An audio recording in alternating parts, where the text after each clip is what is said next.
My wrists were shaking as my father pushed me forward. "Take her," he said coldly, his voice dry like sandpaper. The man standing in front of me was old, maybe 70 or more, with deep wrinkles, a cane in one hand, and a strange smile that made my skin crawl. I could smell tobacco on his clothes.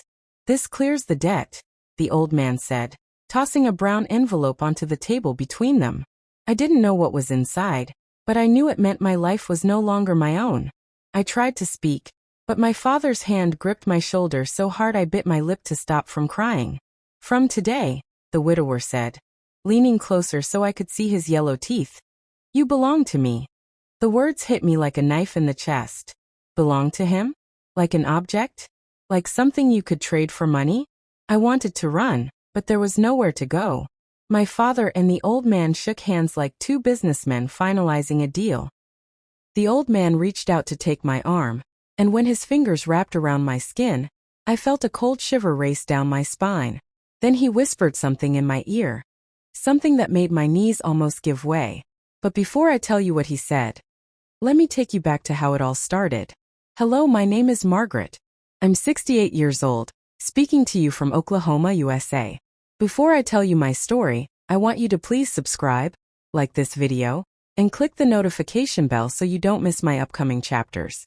And tell me in the comments, from which part of the country are you watching? I'd love to know. Now let's go back to the beginning. Life in our small town was always hard. My father was a gambler and my mother, well, she stopped caring about most things a long time ago. I was 18 back then, full of dreams, thinking maybe one day I could leave and start fresh. But every time I saved a little money from working at the diner, my father found a way to take it. One night I woke up to the sound of shouting. My father was screaming in the living room, his fists pounding on the table. A man I didn't recognize was standing there, waving a piece of paper. "You owe me $500, the man yelled. $500 was a lot in those days, more than my father could ever save.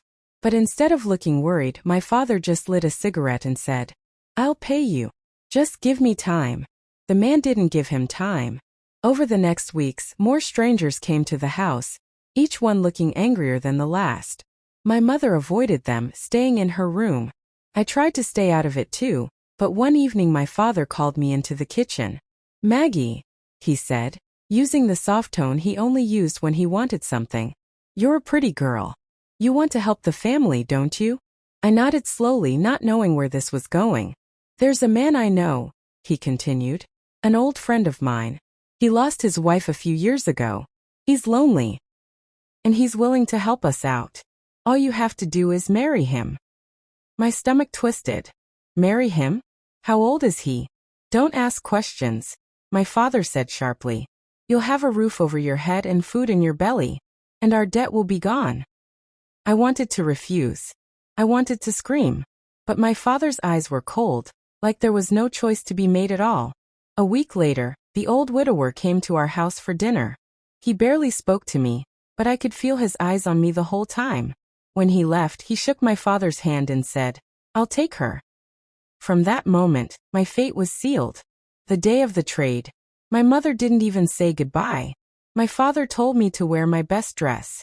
I stood in the living room, my heart racing, until the old man arrived with his brown envelope. And that brings us back to the moment when he leaned in close and whispered in my ear. "I don't want a wife," he said softly. "I want someone who will obey me in everything." I froze. My mind was spinning. What did that mean?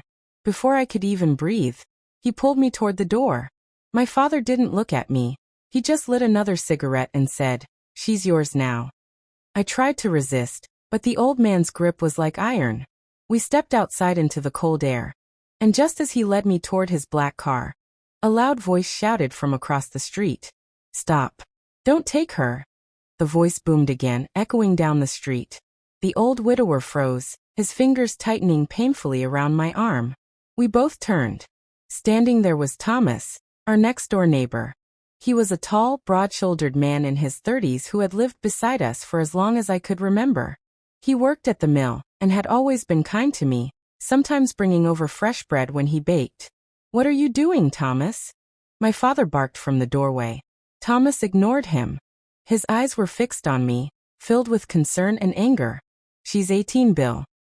She's not something you can sell like a piece of furniture. My father's face darkened. This doesn't concern you. Go home. Thomas stepped closer, his fists clenched. It concerns me when I see a young woman being forced into something she doesn't want. The old man's grip on my arm was so tight it felt like my skin might tear. She's mine now, he growled. She's not anyone's property. Thomas shouted. For a moment I thought Thomas might actually fight him right there in the street. My heart pounded, part of me hoped he would. But then my father stepped down from the porch, putting himself between them. You don't want trouble with me, Thomas, he said in a low, dangerous tone. This debt is my business. Stay out of it. Thomas looked at me, his jaw tight. Maggie, do you want to go with him? I opened my mouth, but my father's glare froze me. My throat felt dry. I looked at Thomas, silently begging him to understand, but no words came out. He stepped back, shaking his head slowly. This isn't right, he said, his voice heavy with disappointment. One day you'll regret this, Bill. Then he turned and walked away. The old widower wasted no time. He yanked me toward his car, shoved me inside and slammed the door. My father didn't wave. He didn't even look at me as the car pulled away. The drive to the widower's house was silent except for the hum of the engine.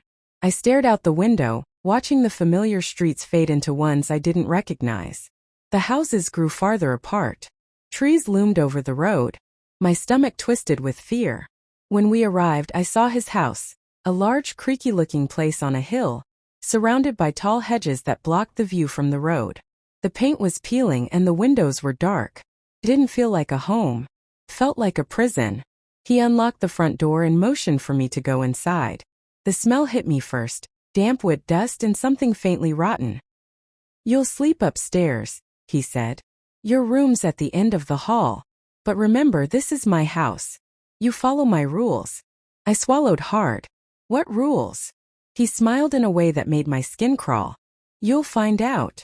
That night I sat on the bed in my small cold room, staring at the cracked wallpaper. I didn't unpack my bag. I didn't want to make this place feel like mine. Days passed slowly. He barely spoke to me during the day, but at night I could hear his footsteps outside my door, sometimes stopping, sometimes moving on. I started sleeping with my chair pushed against the door just in case. One afternoon, as I was cleaning the kitchen like he'd told me, I found a locked drawer in one of the cabinets. When I pulled on it, it rattled, heavy like something was inside. My curiosity burned, but I knew better than to try forcing it open. Still, I couldn't stop thinking about it. Then one evening, as the wind howled outside and the old house creaked in the dark, I heard something strange. It was coming from upstairs, from the locked door at the very end of the hallway. A low, muffled sound almost like crying. I froze, my heart thudding in my ears. I took one slow step toward the hallway. Then another.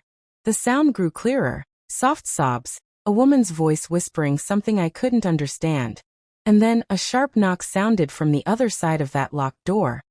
The knock came again, louder this time. My breath caught in my throat. Hello, I whispered, my voice trembling. For a moment, there was only silence. Then a soft, shaky reply came. Help me. Every hair on my arm stood up. There was someone in there. Before I could say anything else, heavy footsteps sounded from the stairs. The old widower's voice thundered through the hall. What are you doing here? I spun around, my heart racing. I heard something. Go to your room, he barked.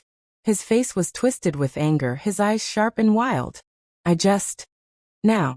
His shout echoed down the hall, and I didn't need to be told again. I hurried to my room, slamming the door shut and pressing my back against it. My hands were shaking so badly I could barely breathe. That night I didn't sleep.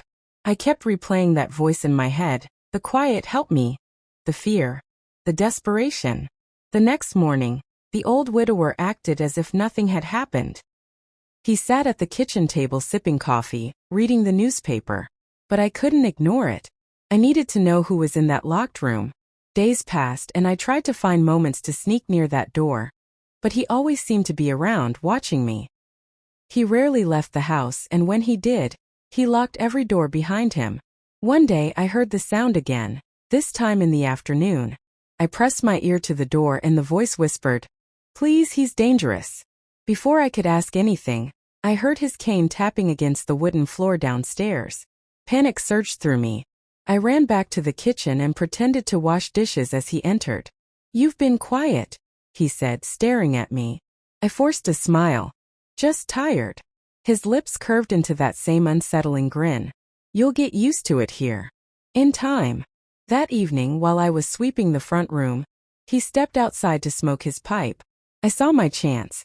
I tiptoed upstairs, heart pounding, and reached the locked door. I knelt down and peered through the keyhole. What I saw made my blood run cold. A young woman, maybe in her 20s, sat on the floor with her wrists tied, her face pale and eyes wide. She shook her head at me urgently, as if to say, "Go. Go now." But before I could even react, a shadow fell over me. The old widower was standing right behind me. "What?" he said slowly, his voice dangerously low. "Do you think you're doing?" My mouth went dry. I stumbled back from the door, my hands trembling so badly I almost dropped the broom I'd been holding as a cover. I was just cleaning," I stammered. He stepped closer, his cane tapping against the floor with each step. "Cleaning?" His voice was calm now, too calm. "You think I don't know what you're doing?" I swear I wasn't. Before I could finish, he grabbed my wrist so hard I gasped. "Rule number 1, he hissed. "You stay out of places I don't tell you to go." His eyes bored into mine, and for a second I thought he might actually hit me.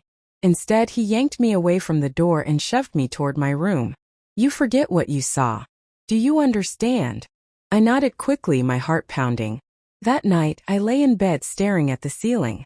I couldn't stop thinking about the girl in that room. Who was she? How long had she been there? And why was he keeping her locked away? But I was too afraid to act, at least right then. The next morning, he was gone when I came downstairs.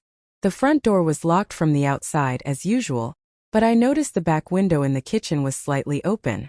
My heart raced. This was my chance. I rushed upstairs to the locked door. I didn't have a key, but I'd once seen my father open a lock with a hairpin when he couldn't find his keys. I yanked one from my hair and tried to remember how he did it. My hand shook so much I almost dropped it twice. Finally, the lock gave a soft click. I pushed the door open slowly. The girl inside jumped. Then her eyes widened with relief. "You came back," she whispered. Her name was Emily. She told me she'd been here for months, that he had bought her from her uncle after her parents died. "He says no one will look for me," she said, tears in her eyes. "But maybe you can help me get out." My stomach nodded. I was trapped here too. But maybe, together, we could find a way. Before I could answer, I heard it.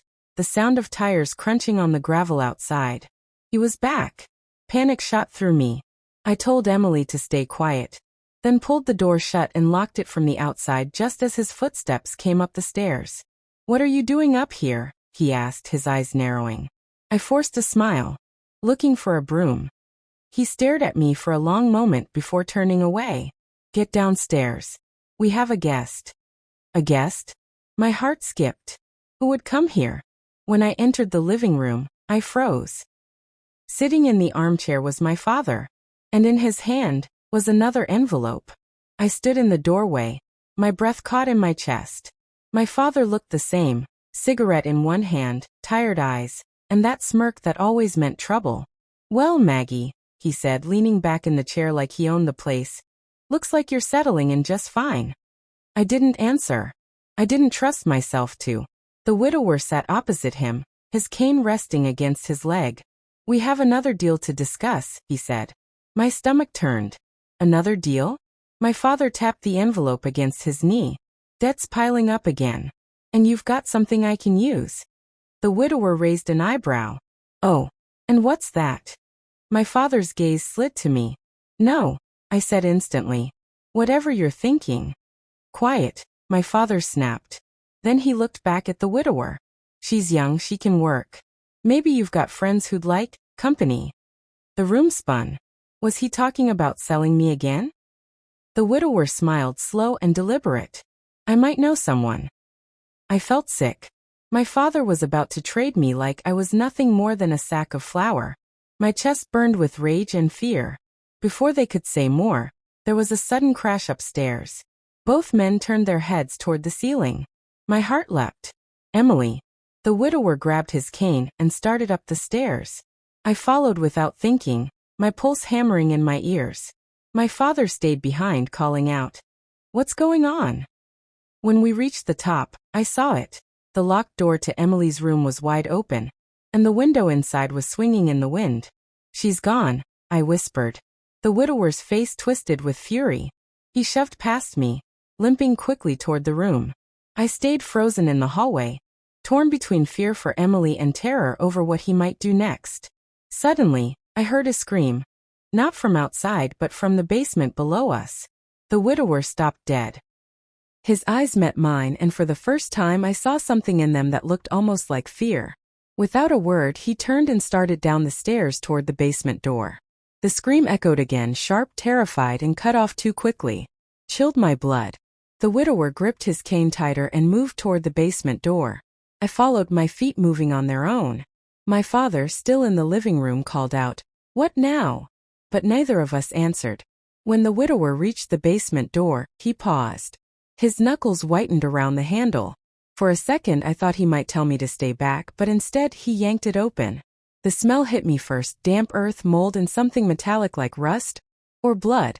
We descended slowly, the old wooden steps groaning beneath us. The air grew colder with each step. My skin prickled. At the bottom, the widower turned on a single dangling light bulb. Its yellow glow lit up the small, cramped basement. And what I saw made my heart lurch. In the corner, tied to a chair, was another woman. She was older than Emily, maybe in her 40s, with messy hair and bruises on her arms. A rag was stuffed in her mouth, and her eyes were wide with terror. The widower limped toward her. "I told you to stay quiet," he growled, pulling the gag from her mouth. "Please," she begged, her voice hoarse. "Don't hurt me again." My stomach twisted. Again? The widower glanced at me. This one's trouble. Came here owing a favor. Never learns her place. I wanted to scream at him. I wanted to untie her, to run, to take Emily and escape this nightmare.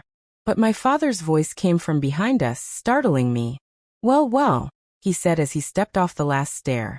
"Didn't know you had a whole collection." The widower's lips curled into a thin smile. "Some debts aren't about money." The two of them looked at each other for a long moment, and I suddenly understood. Whatever was going on here was bigger than me, bigger than Emily, bigger than this house. The widower turned to me. "Go upstairs. Now." I hesitated. "Now," he barked. I backed toward the stairs, my mind racing. If there were two women here, maybe there were more. Maybe this was where girls ended up when they had no one to protect them. As I reached the top step, I heard my father say in a low voice, "I might have another one for you soon." I froze. Another one? But before I could process it, a sudden loud bang shook the whole house, followed by the sound of glass shattering upstairs. The bang was so loud it made the basement light flicker. The sound of shattering glass followed, and then silence. The widower's head snapped up. "Stay here," he ordered my father, but I didn't wait for him to finish. My legs carried me up the basement stairs 2 at a time. When I reached the main floor, my eyes darted around the living room. One of the front windows was broken. Shards of glass scattered across the floor, the cold night air rushing in. And then I saw it. Muddy footprints leading from the broken window toward the hallway. I followed them cautiously, my breath shallow. The footprints stopped near the kitchen door. And that's when I saw her. Emily. She was pale, her hair wild, her dress torn. She looked at me with wide, desperate eyes. "We have to go. Now." I grabbed her arm. "How did you?" "No time," she whispered, glancing toward the stairs. "He's coming." I could hear the heavy thump of the widower's cane getting closer. My heart pounded. I wanted to run, but Emily's hand tightened around mine. "I found something," she said quickly, digging into her pocket. She pulled out a small brass key, its surface scratched and worn. "It opens the shed outside. There's a car in there." My head spun. "How do you know?" "I've been here longer than you think," she said, her voice trembling. "I've been planning this." The sound of the cane was closer now, just at the bottom of the stairs. Emily's eyes locked on mine. It's now or never. Without thinking, I nodded. We slipped out the back door, the cold night air stinging my cheeks. We ran across the overgrown yard, the tall hedges shielding us from the road. My heart was pounding so hard I could barely breathe. When we reached the shed, Emily shoved the key into the lock and twisted. The rusty padlock clicked open. We pushed the door wide, and sure enough, there it was, an old, dusty car, its paint faded but its tires intact. "We can make it," Emily whispered. But before we could move another inch, a beam of light hit us, blinding, harsh, and coming from a flashlight. The widower was standing in the doorway of the shed, his face a mask of fury. "You're not going anywhere," he said, stepping inside and locking the door behind him. The click of that lock was louder than the sound of my own heartbeat. Emily froze beside me, her fingers still gripping the shed door handle like she could will it open. The widower's flashlight beam swept over our faces, lingering just long enough for me to see the rage simmering in his eyes. "You think you can run from me?" he said slowly, stepping forward. His cane tapped against the dusty shed floor with each step. "You don't know what happens to girls who break deals." Emily took a step back, pressing herself against the hood of the old car. "We don't belong to you," she said, her voice shaking but defiant. The widower chuckled, but there was no humor in it. "Oh, you do. Both of you. Your families made sure of that." The words hit me like a punch. My throat went dry. "What are you talking about?" I asked. He looked straight at me. "Your father didn't just sell you to pay his debt, Maggie. He sold your future too. Every bit of it belongs to me now." Emily glanced at me, fear flashing in her eyes. She whispered, "He's lying." But the way the widower said it, part of me believed him. He took another step closer. "You've caused enough trouble tonight. Both of you will go back inside, and we'll forget this little mistake." Emily's hand tightened around my wrist. She was shaking. I realized we had two options: obey him and walk back into that prison of a house, or try something reckless. And then from the shadows at the back of the shed, came a sound that made all three of us freeze, the creak of a floorboard, followed by the faint sound of breathing. The widower swung his flashlight toward the noise. "Who's there?" he barked. Something moved in the darkness, and a figure stepped forward. It wasn't my father. It wasn't anyone I knew. It was a young man, maybe in his 20s, his clothes dirty and his face streaked with grime. His eyes darted between us and the widower. And then he said in a low, urgent voice, "You have to get out now. He's not the only one after you." The widower's grip on his cane tightened. "You," he spat, his voice low and venomous. "I told you never to come back here."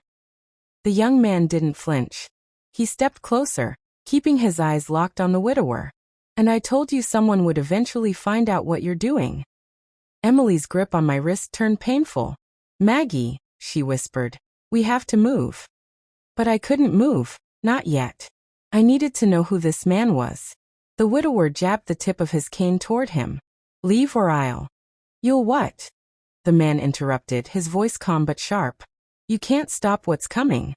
The tension in the shed was suffocating. The widower's face flushed with anger, but I noticed something else, fear. It flickered in his eyes for just a second. That's when the man turned his gaze on me. "Your name's Maggie, right?" I swallowed hard. "Yes. You don't have much time," he said urgently. "The deal your father made. It's tied to something far worse than him." He glanced at Emily. "And you already know what I'm talking about." Emily looked away, her jaw tight. Before I could ask anything, the widower lunged forward, swinging his cane toward the man's head. The stranger dodged, shoving the widower back into a stack of old crates. The wood splintered, the crash echoing through the shed. "Run!" the stranger shouted. Emily didn't hesitate. She yanked me toward the car. The stranger jumped in front of the widower, blocking his path as we scrambled inside. Emily fumbled with the keys. Yes, there were keys in the ignition, and the engine coughed before roaring to life. We shot forward, the shed doors slamming open as the car burst into the night. The cold air whipped through the cracked windshield, and I didn't dare look back. For a moment, it felt like freedom. But then as we sped down the gravel road, headlights flared in the rearview mirror. Not one set, but two. Someone else was coming. Emily's knuckles were white on the steering wheel. They're gaining on us, she muttered, her voice trembling but focused. The gravel road stretched ahead into the dark, twisting and narrow. Trees loomed on both sides, their branches clawing at the night sky. The headlights behind us grew brighter, closing the gap. Who are they? I asked, my voice barely above a whisper. Emily's eyes darted to the mirror. One's him, she said, meaning the widower. The other? I don't know. But it's not good. The car jolted as we hit a pothole, my shoulder slamming against the door. I looked back. The first car was old and bulky, just like the widower's style. The second was newer, sleeker, and moving faster. They're trying to box us in, Emily said through clenched teeth. A sharp bend in the road appeared ahead. Emily swerved hard, the tires screeching as we rounded the curve. I could hear the roar of the engines behind us. They were relentless. Suddenly, from the dark woods to our right, another set of lights appeared. Not from a car, from a house. Look, I pointed. We can hide there. Emily hesitated. Or it could be worse than what's behind us. The sound of metal crunching snapped our heads around. The widower's car had slammed into the back bumper, jerking us forward in our seats. Emily cursed under her breath and made the choice. She swerved sharply toward the narrow dirt driveway that led to the lit-up house. The gravel sprayed as we raced up toward the porch. Emily cut the engine before we even stopped, grabbing my hand. Run! We bolted for the door, pounding on it with everything we had. Help! Please! I shouted. Footsteps approached from inside, slow and heavy. The door creaked open, and an old woman stood there, her silver hair falling loose over her shoulders. Her eyes scanned us quickly before settling into a strange, knowing smile. I was wondering when you'd arrive, she said softly. Before I could respond, tires screeched behind us. The two cars had pulled into the driveway. The old woman's smile didn't fade. She stepped aside and said, "Get in. Now." Emily didn't wait for me to decide. She shoved me through the doorway, then slammed the door behind us. The old woman turned the lock with a firm click, her gaze flicking toward the headlights spilling through the curtains. The smell of herbs and something earthy filled the air. The living room was cluttered with books, jars, and strange trinkets. A fire crackled in the stone fireplace, casting flickering shadows across the walls. "Sit," the old woman said, gesturing toward a worn couch. Emily stayed standing. "Who are you?" she demanded. "And how do you know us?" The woman's eyes softened, but her tone stayed steady. "Because I've been watching him, and the others for a long time." She motioned toward the window, where the widower's car idled beside the newer one. "They won't come in here." I frowned. "Why not?" Her lips curved into something between a smirk and a grimace. "Because they know better." Outside I could hear muffled voices. The widower's angry bark and another, calmer but colder voice. "They're arguing," Emily whispered, peeking through the curtain. The old woman nodded. "That second man, he's not here for him. He's here for you." Her eyes locked on me. A chill ran through me. "Why?" The woman leaned closer.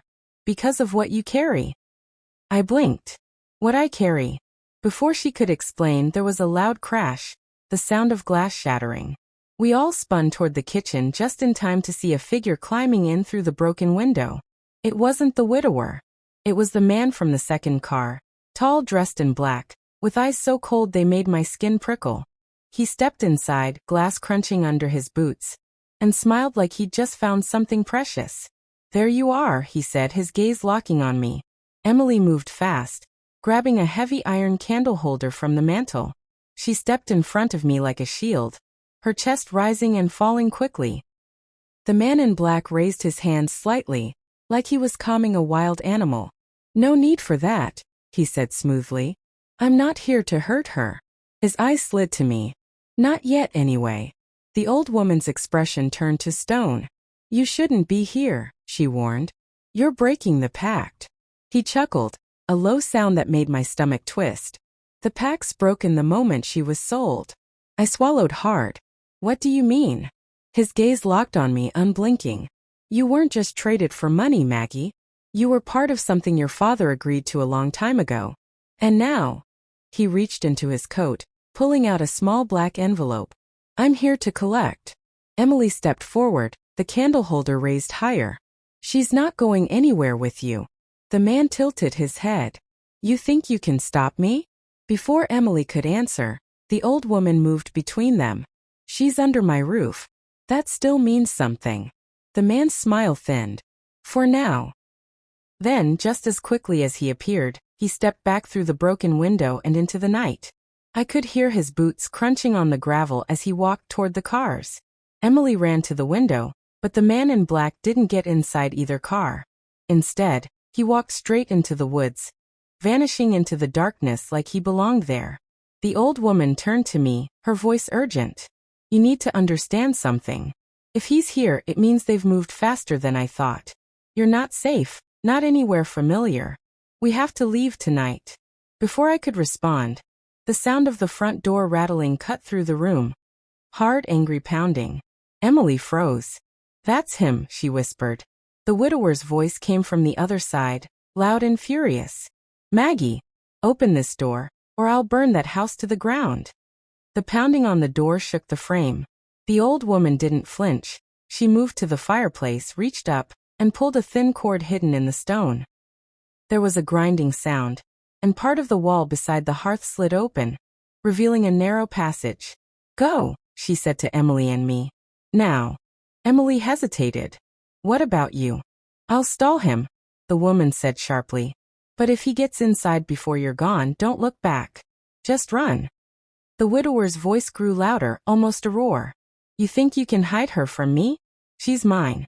I paid for her. My hands shook as Emily grabbed my wrist and yanked me toward the passage. The space was tight, barely wide enough for us to squeeze through, and it smelled of damp earth and dust. The grinding noise stopped behind us, the wall sliding shut again. We were plunged into darkness, except for a faint light ahead. Emily kept her hand on my shoulder as we moved quickly, the floor uneven under our feet. Behind us, we could still hear the muffled sound of the widower's pounding. Then a crash. He's inside, I whispered, my voice trembling. Emily didn't answer, but her grip on me tightened. We reached the end of the passage, which opened into a small, dimly lit room. There was a wooden ladder leaning against the far wall, leading up to a trapdoor. Emily went first, pushing the trapdoor open. Cold night air rushed in. She climbed out, then helped me through. We were outside in the middle of thick woods. The house was nowhere in sight. The passage had led us far from it.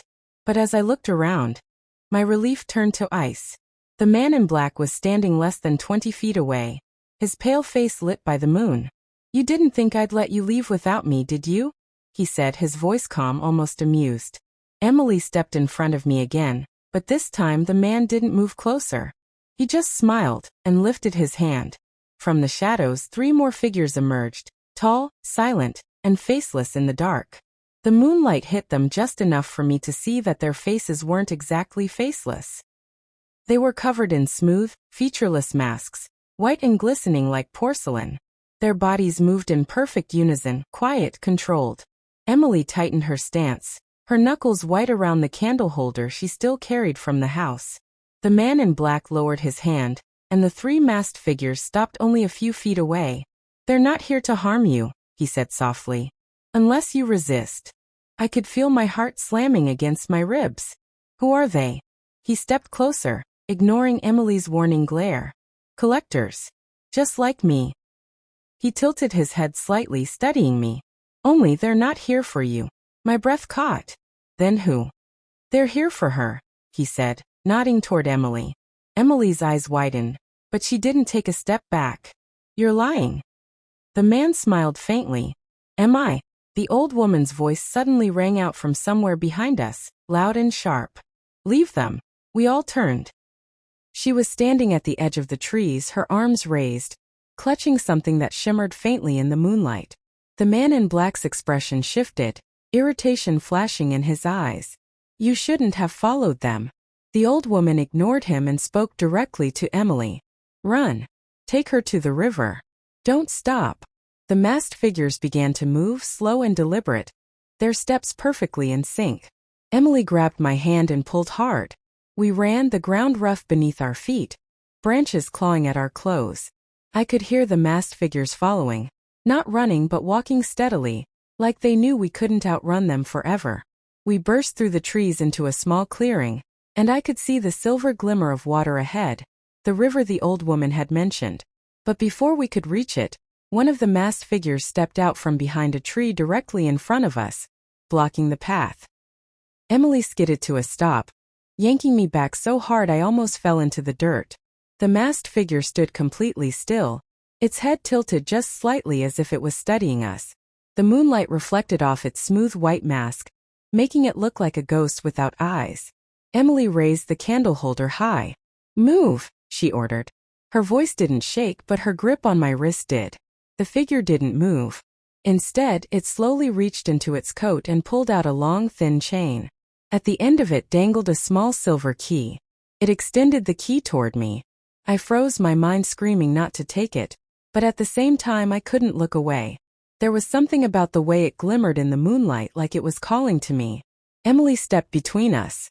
"Don't touch it, Maggie." Then a noise behind us.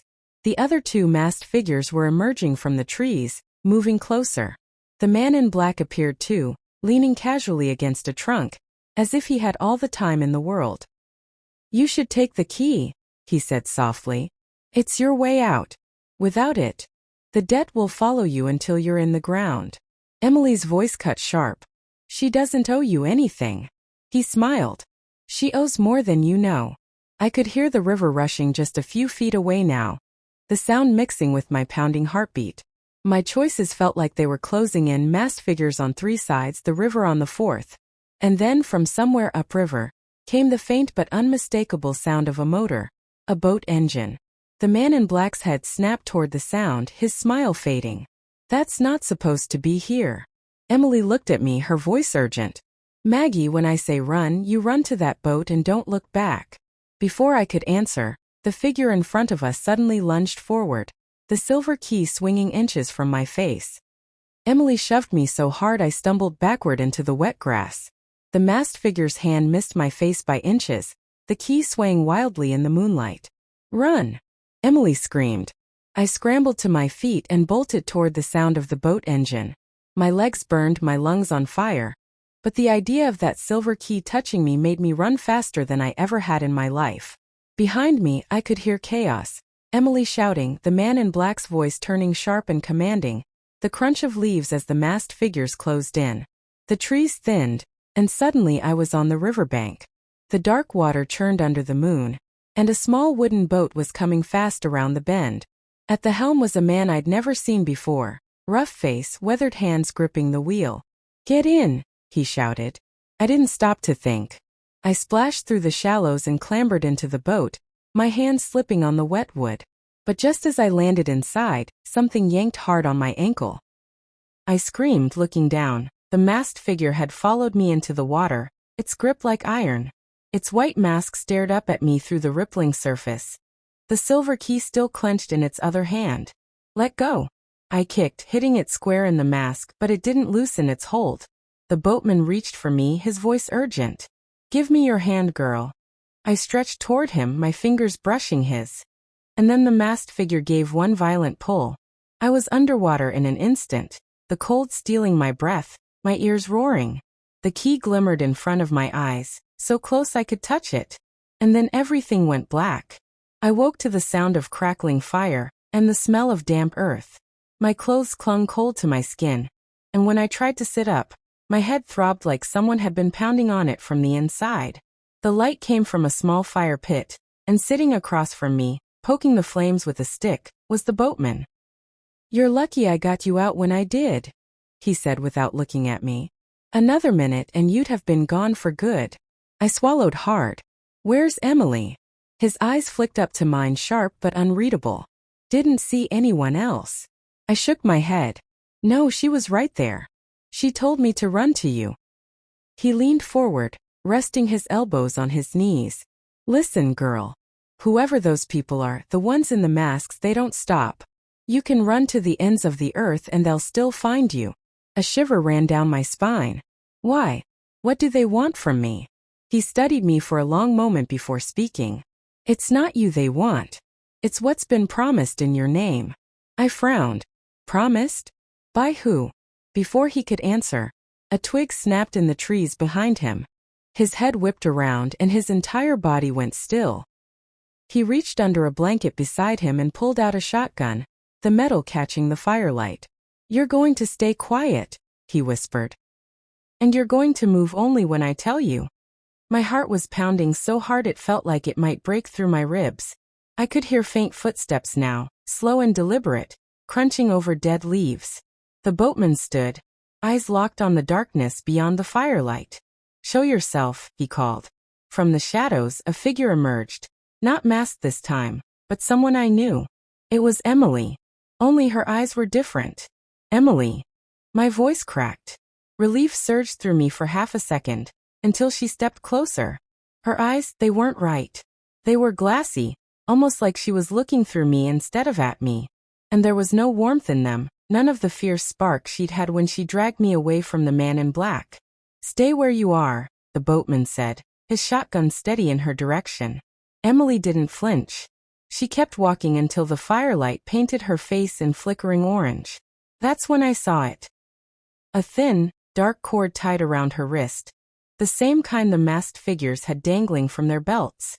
She stopped just a few feet away. "Maggie," she said, her voice flat, almost mechanical. "They told me to bring you back." I shook my head. "Emily, it's me. We can get away." "You can't," she interrupted, and a strange little smile curved on her lips. "You belong to him now. It's already done." The boatman stepped between us, his voice low but fierce. "Whatever hold they've got on you, girl, fight it. She's your friend." Emily's eyes flicked toward him. "Step aside, old man." When he didn't, she moved faster than I'd ever seen her move before, reaching into her coat and pulling out something that gleamed in the firelight. A knife. The boatman swung the shotgun toward her, but she didn't stop. I screamed, scrambling backward in the dirt, torn between running into the dark woods or staying near the fire. My legs trembled so badly I could hardly stand. Then, from somewhere deep in the trees, a voice floated out, slow, almost sing-song. "Bring her to the water, Emily, bring her home." Emily froze mid-step, her head turning toward the voice like she was being pulled by invisible strings. The boatman seized the moment, but instead of firing, he grabbed my arm and hissed, "Now, run." I didn't think. I just ran, branches whipping my face, my breath tearing in my chest. But then I heard something behind me, not Emily, not the boatman. Something bigger. Something running. The footsteps behind me were heavy, thudding against the forest floor like each step could split the ground in two. I didn't dare look back. The fear that I'd see it was worse than not knowing. My lungs burned, my legs screamed, but I kept running, dodging trees, tripping over roots. The moonlight broke through the branches in thin silver slices, just enough to light my way. Then snap. A branch broke right next to me. Something was no longer just behind me. It was beside me. I risked a glance. Two glowing eyes stared at me from the darkness, level with my face. They blinked once, slow, deliberate, and then a massive shape lunged. I screamed and dove to the ground, feeling its weight slam the earth where I'd been standing just seconds before. Scrambling up, I bolted toward the only light I could see, a faint glow in the distance. My heart pounded so hard it drowned out the crashing sounds behind me. The glow grew brighter until I burst into a small clearing. And there, in the center, was something I couldn't believe. A cabin. Not just any cabin, the same one from my dreams. The one I'd seen 100 times as a kid, with its crooked chimney and peeling green door. Before I could decide whether to go in, the door creaked open. An old woman stood there, hunched but tall, her eyes sharp as broken glass. She didn't look surprised to see me. "I was wondering when you'd arrive," she said. My mouth went dry. Do I know you?" She smiled faintly. "No, child. But I know you. And I know why they're hunting you." Behind me, the heavy footsteps stopped. I turned slowly, nothing. Just the empty, silent woods. When I faced the old woman again, she had already stepped aside, holding the door wide open. "Come in before they catch your scent again," she said. "You have much to learn, Maggie." Something in her tone made my stomach twist. Not fear, but the sense that once I stepped inside, there'd be no turning back. Still, I crossed the threshold. And the moment I did, the door slammed shut behind me. The sound of the door locking echoed through the small cabin like a final verdict. I spun around, my hand on the handle, but it wouldn't budge. The old woman moved past me, her steps slow but sure. She lit an oil lamp on a crooked table, and the room filled with a warm, golden glow that felt almost safe. Almost. Sit, she said, pointing to a chair. I stayed standing. Who are you? Her eyes flicked up to mine, and for a moment, I saw something ancient there, older than her wrinkles, older than the cabin itself. My name is not important, she said. What matters is that you've been marked. The word hung in the air like smoke. Marked? For what? She didn't answer immediately. Instead, she moved to a shelf and pulled down a small wooden box. She set it on the table, slid it toward me, and nodded for me to open it. Inside was a piece of paper, yellowed with age, covered in writing so faded I could barely read it. But one thing stood out. My name, written in bold ink. That, she said, is the debt contract. I looked at her. Debt? I don't owe anyone anything. Her mouth curved into something between pity and bitterness. Not you, child. Your family. Your grandmother signed that paper long before you were born. And the man she made the deal with, he's still waiting to collect. A chill ran through me. The elderly widower? She nodded. Yes. The one they sold you to. I shook my head, my voice barely a whisper. But that was years ago. I got away. Her gaze sharpened. You think you escaped? No. You were released because he wanted you to believe you were free. But the contract says otherwise. It binds you until the debt is paid in full, or your life is taken. I felt my knees go weak. So what do I do? The woman leaned in, lowering her voice. You run, you hide, you fight, but above all, you must never let him get you to the water. Before I could ask why, something hit the roof with a loud, heavy thud. Dust rained from the ceiling. The woman's eyes darted upward, her voice urgent now. They found you. The old woman snatched the oil lamp from the table and blew it out, plunging the cabin into darkness. My heartbeat was so loud I was sure whatever was outside could hear it. Don't move, she whispered. Another heavy thud came from above, then a slow, deliberate scraping sound, like claws dragging across the wood. I swallowed hard. What is it? I whispered back. She didn't answer. Just moved toward the fireplace and pulled on a rusted iron hook that I hadn't noticed before. To my shock, part of the stone wall swung inward, revealing a narrow passage lit by faint candlelight. Go, she ordered. The scraping turned into pounding. Whatever was on the roof was trying to break through. The wood groaned and splintered above us. I hesitated. What about you? Her expression softened for just a second. My place is here. Yours is away from here. I wanted to argue, but a sharp cracking sound made my decision for me. I bolted into the passage. The stone door swung shut behind me, sealing me in darkness except for the flickering light ahead. The air was damp and cold, the floor uneven beneath my feet. I could still hear the faint echo of wood shattering somewhere behind me.